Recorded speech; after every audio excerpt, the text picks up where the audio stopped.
It's a great pleasure. I'm not sure how many of you have understood the first part of the Norwegian part of the program with the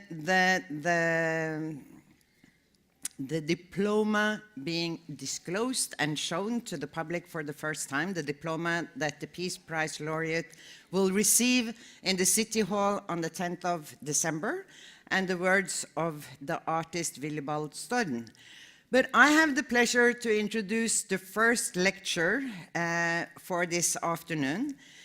The Secretary of the Nobel Committee, the head of the Nobel Institute, and the chair of the board of the Nobel Peace Center, Olav Njølstad, will tell you a lot more now about the Peace Prize laureate 2017, ICAN, and why you came up with this decision. Please welcome Olav Njølstad.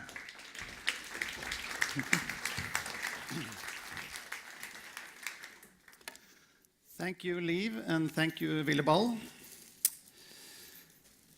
Yesterday morning, 10 minutes to 11 o'clock, I had the great pleasure to call Beatrice Finn, the Executive Director of the International Campaign to Abolish Nuclear Weapons, ICAN, at her office in Geneva, and inform her that the Norwegian Nobel Committee had decided to award her organization, ICAN, with this year's Nobel Peace Prize.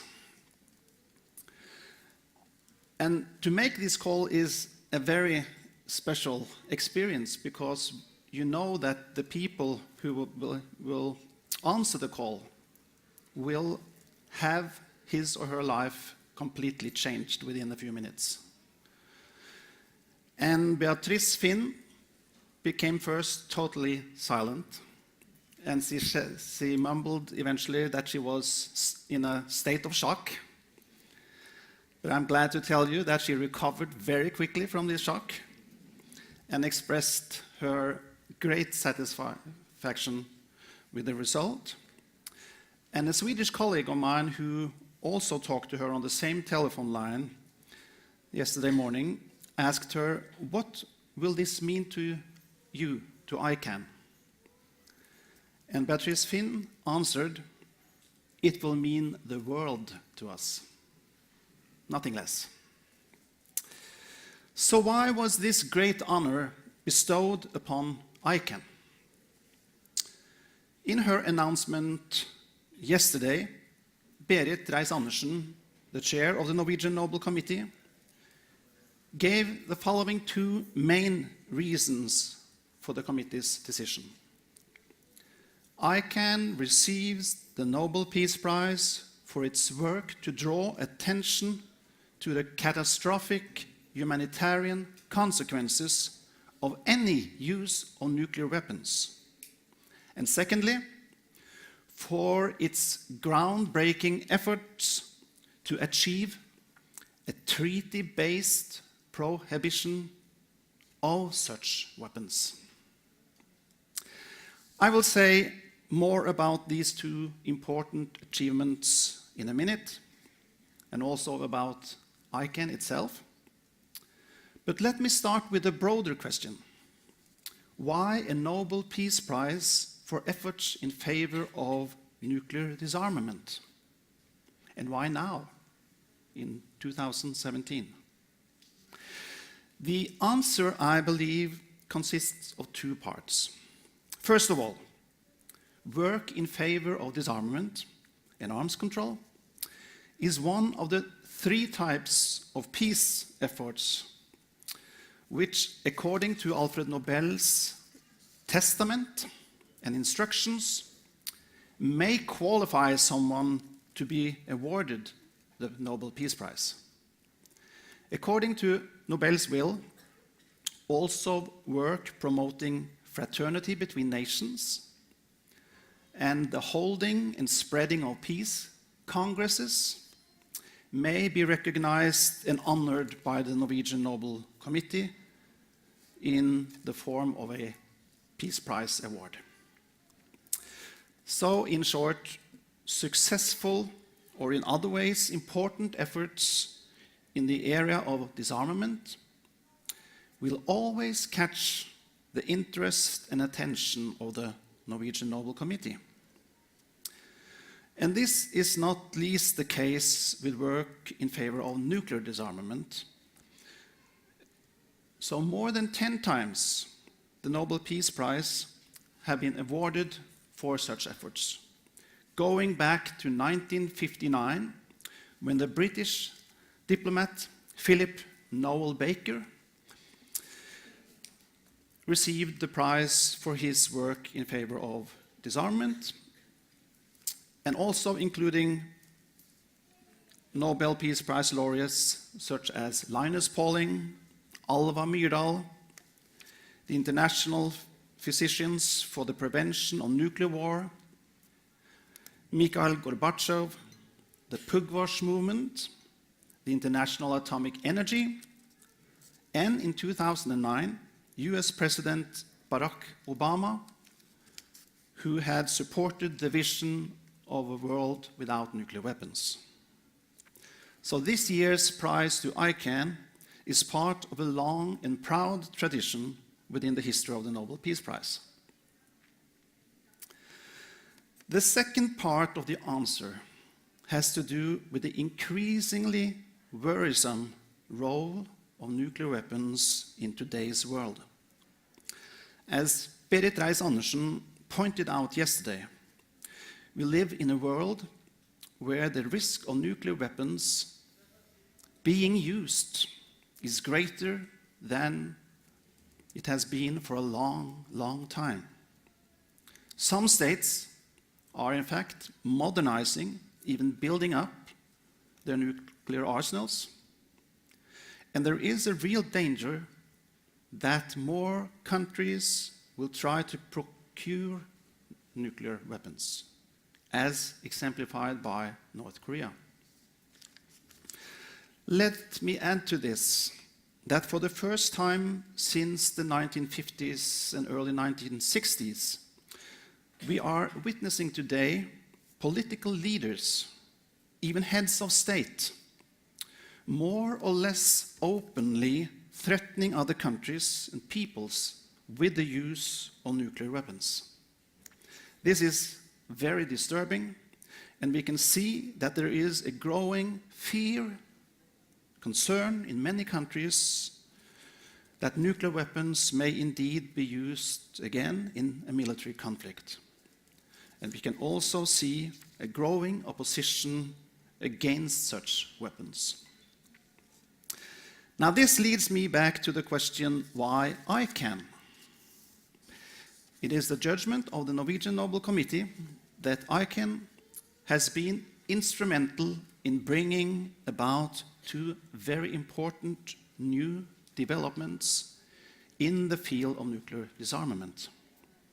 Developments that are changing in fundamental ways the international discourse on the subject.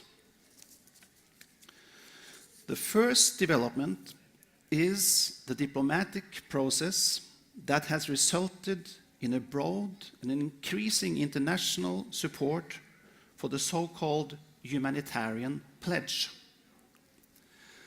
The Humanitarian Pledge is a commitment voluntarily taken upon by national states, a commitment to cooperate with all relevant stakeholders in order to stigmatize, prohibit, and eliminate nuclear weapons. And as of today, 108 countries have committed itself in this way by adopting the Humanitarian Pledge. The Humanitarian Pledge is the end result of a process that started actually in many ways here in Oslo some years ago, then called the Humanitarian Initiative. Norway, together with several other countries, among them Mexico and Austria, wanted to put more focus on the catastrophic humanitarian consequences of any use of nuclear weapons. So they put together a large group of experts, diplomats, civil society organizations, among them Red Cross played a particularly important role together with ICAN and others, to discuss and analyze the humanitarian and climatic consequences of use of nuclear weapons. And for instance, the International Red Cross pointed out that it will be completely impossible for any state to handle the humanitarian crisis suffering that will follow a even limited use of nuclear weapons. There is no health system in the world that are calibrated to handle such a major catastrophe. Now this process led on to the Humanitarian Pledge. Some countries, among them Norway, found it difficult to adopt that pledge and jumped off the wagon, so to speak. But the Austrian government was the first to issue this pledge, to promise to do whatever it could to cooperate with all relevant stakeholders in order to stigmatize, prohibit, and eliminate nuclear weapons. And ICAN was very, very instrumental in bringing about and building up support for the Humanitarian Pledge. So that is one important achievement.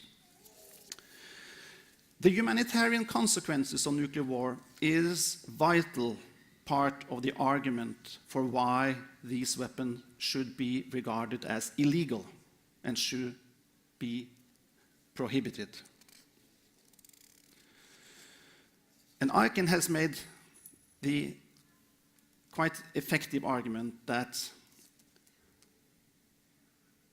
the international community has found it right and compelling to ban and eliminate other weapons far less destructive than nuclear weapons.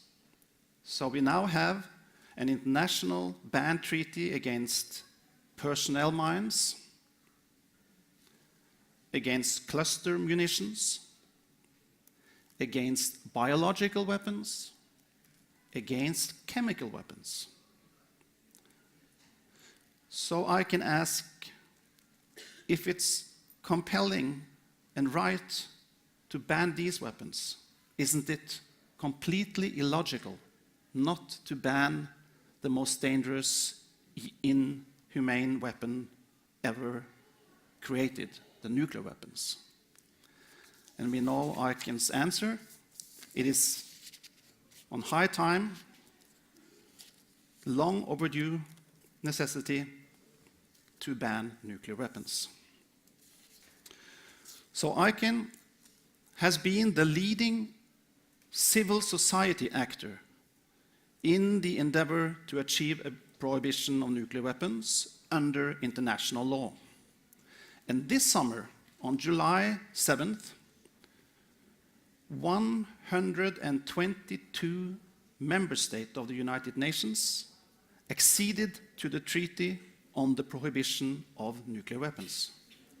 So this is a milestone in terms of nuclear disarmament. For the first time, there is a treaty agreed upon by a majority of the states in the world. A majority.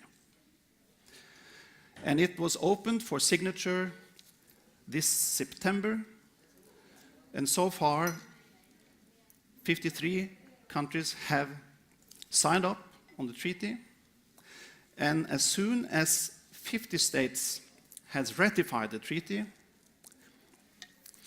it will enter into force, and will be binding under international law for all the countries that are party to the treaty.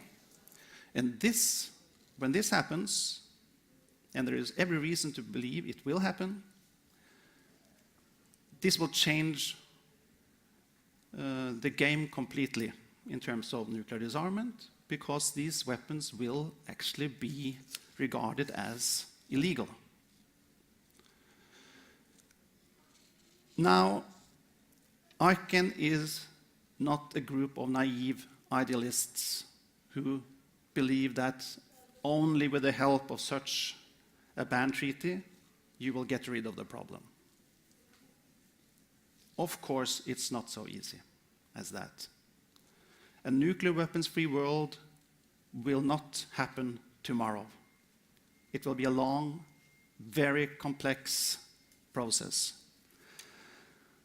But ICAN argues that since we will need assistant full cooperation by the nuclear weapon states themselves in order to get rid of these weapons, the international community must put more pressure upon the nuclear weapon states. Why is that so? Then we will have to remember that there is another very, very important international treaty, the Nuclear Non-Proliferation Treaty of 1970. This treaty came about because most nations in the world agreed that it would be dangerous if more and more states acquired nuclear weapons.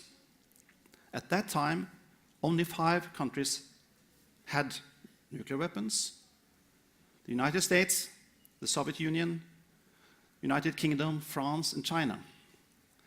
And it was agreed that we should make this treaty that prohibit further spreading of nuclear weapons. So all countries that did not have nuclear weapons signed upon the treaty, promising never to acquire nuclear weapons. This was the one part of the agreement. The other commitment was made by the nuclear weapon states. So they signed on to the Non-Proliferation Treaty as nuclear weapon states, but they promised the other states, if you refrain from building nuclear weapons yourself, we will start serious negotiations in good faith to get rid of our nuclear weapons, with the goal of creating a world without nuclear weapons. What has happened? So far, the nuclear weapon states have not lived up to this commitment. And ICAN argues that now the time has come to put much more pressure upon them, and one way of doing so is to ban these weapons, to make them illegal, and gradually the hope is this will also convince the nuclear weapon states that these weapons cannot be used. They cannot be used. And if you accept that they cannot be used, they cannot really be used to threaten anymore, and they cannot then either be used to deter someone. So nuclear deterrence is actually dependent upon the willingness to use nuclear weapons. And if that willingness goes away, deterrents have no function, and hopefully one day also the nuclear power states themselves will realize this, accept this, and then be ready to move gradually towards a nuclear disarmament treaty.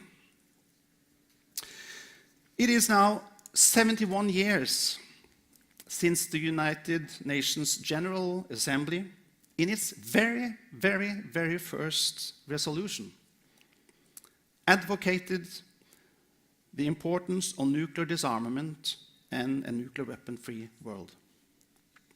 With this year's award, the Norwegian Nobel Committee wishes to pay tribute to ICAN for giving new momentum to the effort to achieve this goal. As the chairman of the committee said yesterday, it is the firm conviction of the Norwegian Nobel Committee that ICAN, more than anyone else, has in the past year given the efforts to achieve a world without nuclear weapons a new direction and new vigor. Thank you for your attention.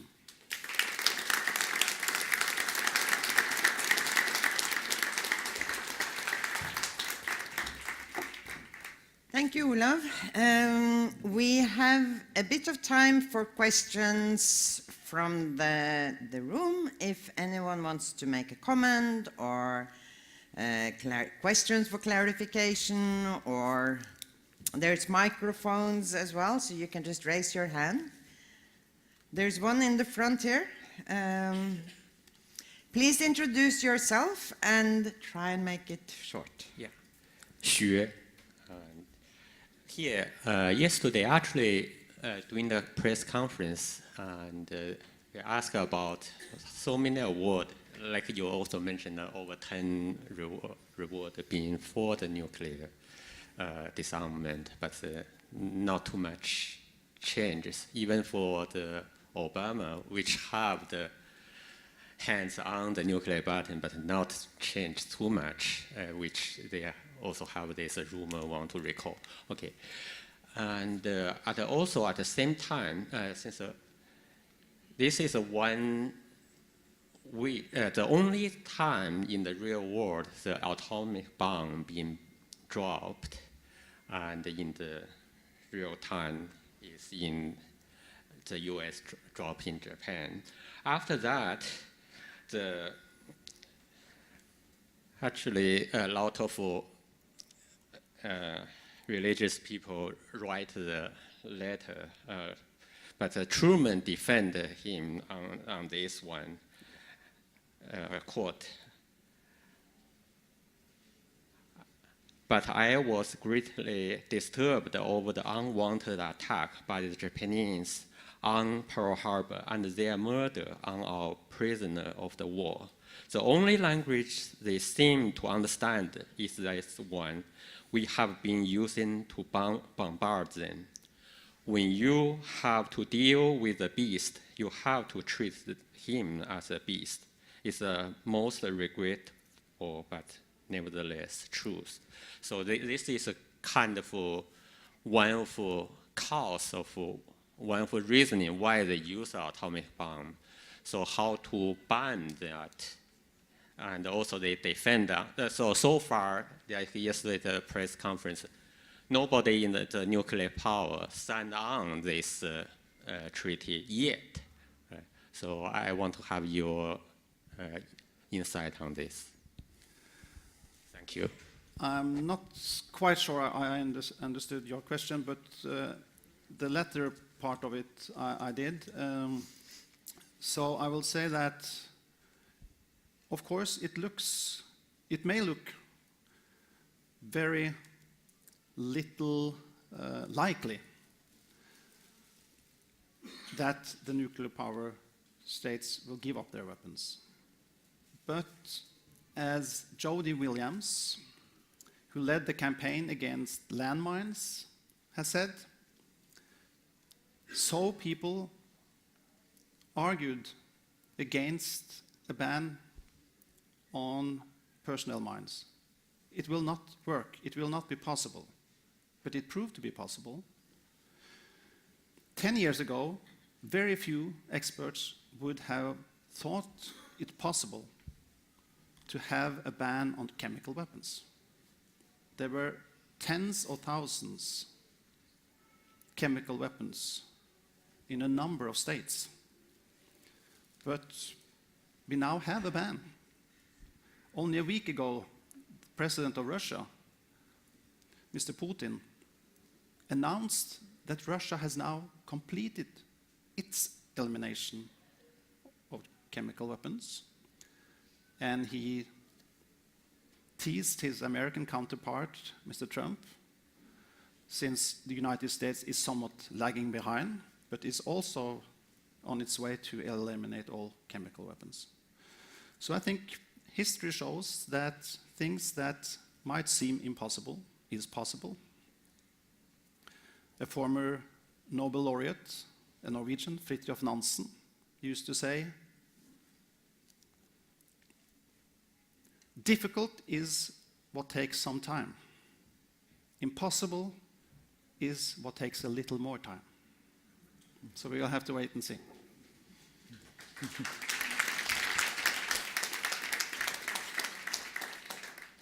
Thank you very much. There does not seem to be any more. One more.